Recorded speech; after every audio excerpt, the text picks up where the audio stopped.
반갑습니다. 요교교의 박유석 목사입니다. 오늘 묵상을 본문은 출애굽기 38장 21절에서 31절까지의 말씀인데요. 오늘은 21절 한 구절을 봉독하고 함께 묵상하도록 하겠습니다. 성막 곧 증거막을 위하여 레위 사람이 쓴 재료의 물목은 제사장 아론의 아들 이다말이 모세의 명령대로 계산하였으며, 출애굽기의 핵심 그 성막을 세우는 일이 하나님의 말씀하신 대로 완료가 되었습니다.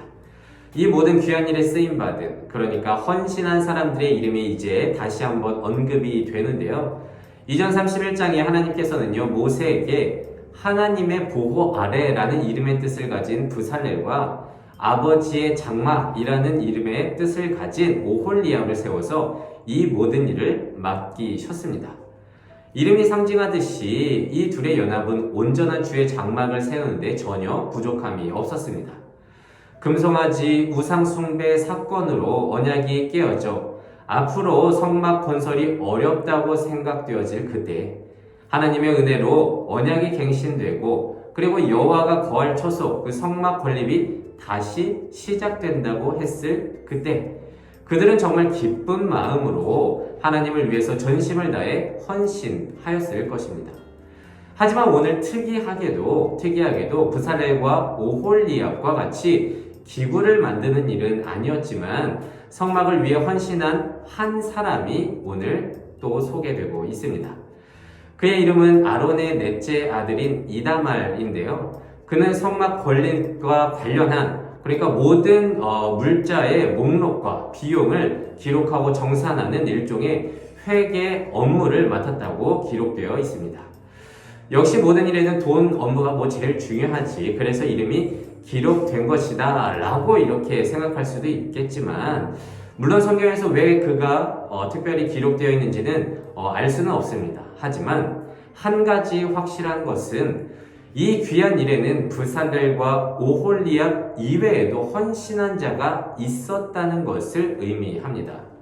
어제 본문이죠. 8절에는 이렇게 기록되어 있어요.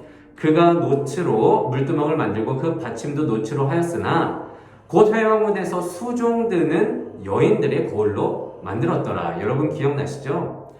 그녀들 자신이 갖고 있는 그 거울이 가치가 없어서 물두멍을 만드는데 주었던 것이 아닙니다.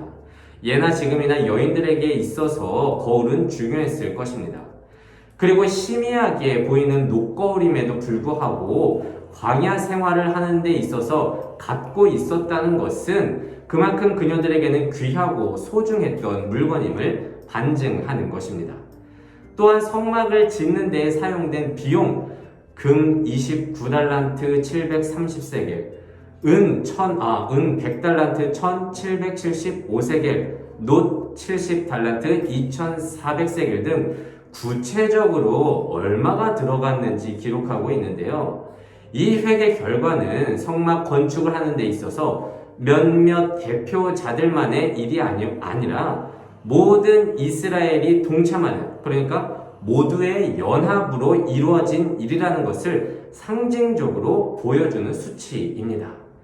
총지휘를 하는 모세나 이것을 직접 실행하는 부살렐과 오홀리압이나 모든 비용을 정리한 이다말이나 하나님의 그 영에 감동되어 기쁨으로 예물을 드린 익명에 수종되는 여인들과 또 기타 모든 백성들, 이 모두가 하나님의 성막을 위해 참여한 당당한 주의 자녀들이라는 것입니다.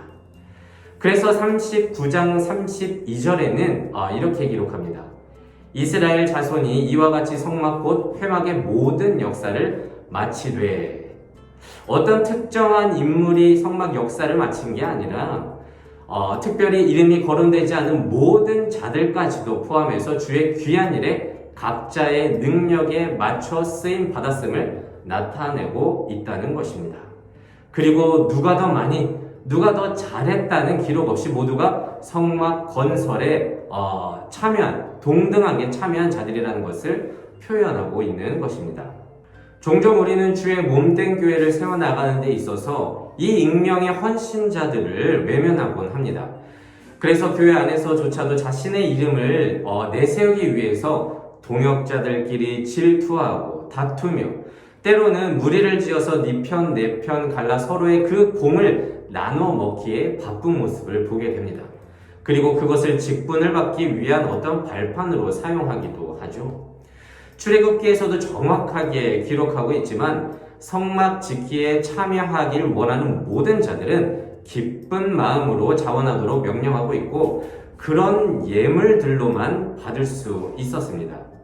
어떤 목표로 예물을 드린 것도 아니고 단지 이 광야 속에서 구원해 주신 그 하나님의 은혜에 감사하는 그런 순수한 기쁜 마음인 것입니다. 그러니까 여러분, 이 성막 안에서 기쁜 마음으로 예물을 드린 모든 자는요, 하나님 앞에서 동등하게 참여한 자로서 하나님이 기뻐하시고 하나님이 아끼시고 하나님께서 인정하시는 모든 주의 백성된 자들이라는 것을 우리는 잊지 말아야 할 것입니다. 그렇다면 이렇게 질문한 사람이 있을 수도 있어요. 목사님, 그렇게 성전 짓기에 똑같이 참여한 자들이라면 왜 특별히 부살렐과 오홀리압 그리고 이다말과 같이 이름을 거론합니까? 다 그냥 익명 처리하시지 라고 물어보실 사람들이 있을지도 모르겠습니다. 네, 무슨 말인지는 알겠습니다. 하지만 다시 한번 말씀드리자면 오해하지 말아야 할 것은 이름이 언급됐다고 해서 그들이 더 특별한 사람이라는 것을 의미하는 것이 아니라 단지 주의 명령에 어떻게 순종하는지 그 외에 어떤 사람이 있는지 상징적으로 드러내기 위함이지 그들이 어떤 더 의미를 갖는다든지 그 이상도 그 이하도 아닌 것입니다. 예를 들어서 믿음이 특출나서 아브라함의 이름이 거론된 것이 아닙니다. 하나님이 그냥 아브라함이라는 사람을 들어서 이게 믿음의 표변이야 라고 보여주기 위해서 그렇게 한 사람이 선택되었고 그러기 위해서는 이름을 사용할 수밖에 없었다는 것이죠.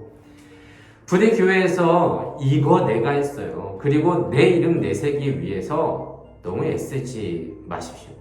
보기 좋은 모습이 결코 아닙니다. 교회까지 와서 세상의 공로의식 바이러스를 퍼뜨리지 않기를 바랍니다. 세워주는 분도 하나님이시고 참여시켜주시는 분도 하나님입니다. 오직 하나님의 이름을 세우고 그 은혜에 감사하면서 때로는 익명으로 내가 남을지라도 주 안에서 우리는 바울의 말대로 무명한 자 같지만 하나님 안에서 유명한 자이기 때문입니다. 그래서 오늘은 이렇게 기도하길 원합니다. 하나님, 주님의 모든 성전 짓기가 어떤 특정한 인물만 세워간 게 아니라 모든 기쁨으로 자원하여 예물을 드린 모든 백성들이 세웠다는 것을 우리는 깨닫게 됩니다. 이름이 중요한 것이 아니라 하나님의 부르심에 참여한 것이 감사한 것입니다. 오직 감사함으로 이 성전을 겸손하게 섬기면서 헌신하는 우리 믿음이 있는 청년 그리스도인 될 수 있도록 인도하여 주시옵소서. 오늘도 이 말씀을 묵상하면서 한 달 승리하며 나아갈 수 있는 우리 모든 청년 그리스도인 되기를 진심으로 소망합니다. 기도하겠습니다. 이 세상의 모든 청년의 인생을 사랑하시는 하나님 감사합니다. 성막 건립의 부살렐과 오홀리압 외에 회개의 이다말과 그리고 익명의 모든 백성들이 참여한 것을 보며 우리의 삶을 돌아봅니다. 종종 사람들은 어떤 특정 인물에 의해 교회가 세워져 가는 것 같고 그래서 자신의 이름을 내세우기를 원합니다. 하지만 몸된 교회는 자신의 목적이 아니라 광야 같은 세상 속에서 오직 나를 살리시고 구원하신 그 사랑에 감사함으로 헌신하는 자들에 의해서 세워짐을 깨닫습니다. 하나님, 이름에 연연하지 않고 오직 주의 부르심에 참여함에 감사하며 주께 헌신하며 살아갈 수 있는 우리 되게 하여 주시옵소서. 감사드리며 예수님의 이름으로 기도드립니다. 아멘.